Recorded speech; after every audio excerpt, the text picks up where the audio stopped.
স্বামী স্ত্রীর মধ্যে বোঝাপড়ার গরমিল এটা হবেই।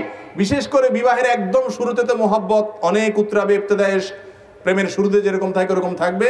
কিছুদিন গেলে আস্তে আস্তে আস্তে এবার একটু টুনটান টুনটান লাগবে, গন্ডগোল হবে, ফাসাদ হবে, তুমুল আকারে সেটা বিশ্বযুদ্ধের আকারও ধারণ করতে। কিন্তু কিন্তু বাস্তবতা হলো শতকরা 999টা দাম্পত্য সম্পর্ক একটা পর্যায়ে গিয়ে এই সমস্ত টুনটান ঝগড়া ঝাঁটি এগুলো সব দূর হয়ে বিশ্ব শান্তি প্রতিষ্ঠা যেরকম হয়, যুদ্ধ টুদ্ধ বাদ হইয়া ওইরকম শান্তি প্রতিষ্ঠা হয়ে যায়। অনেক দম্পতি এটা বুঝে না, মেয়েদেরকে শয়তান উস্কায়, বলে যে এমনকি তার বান্ধবীরা অনেকে উস্কায়। অনেক পুরুষ আছে মানুষরূপী শয়তান, দেখতে মানুষের মতো, এটা আসলে ইবলিসের কাজ করে। সে আইসা বলে যে হারে তোমার মতো মেয়ের জীবনটা শেষ করে দিলা এই একটা মানুষের সাথে।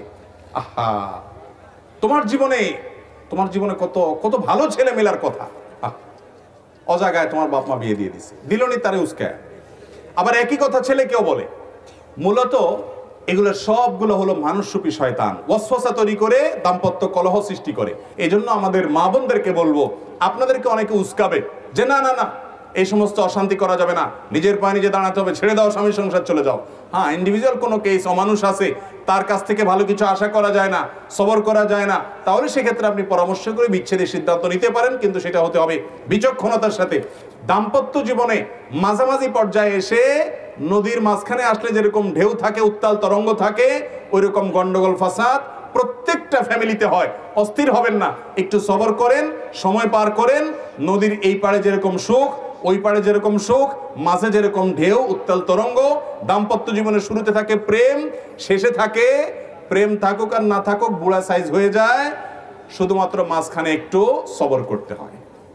কথা কি বুঝাতে পারছি? বেশিরভাগ যুবক মানুষ বিয়ের পরেই একটু টুনটান হইলো আর যুদ্ধ বিগ্রহ বাধাই দিলেন, তালাক তুলাক দিয়া এরপর যায়া চোখের পানি ফেললেন, কোনো কাজ হবে না। বিদায় সাবধান থাকতে হবে। এবং দাম্পত্য জীবনের শান্তির মূল মন্ত্র হলো সবর। সবর ছাড়া দাম্পত্য জীবনের শান্তি কখনো আসবে? সবর থাকতে হবে। আল্লাহ আমাদেরকে সবর করার তৌফিক দান।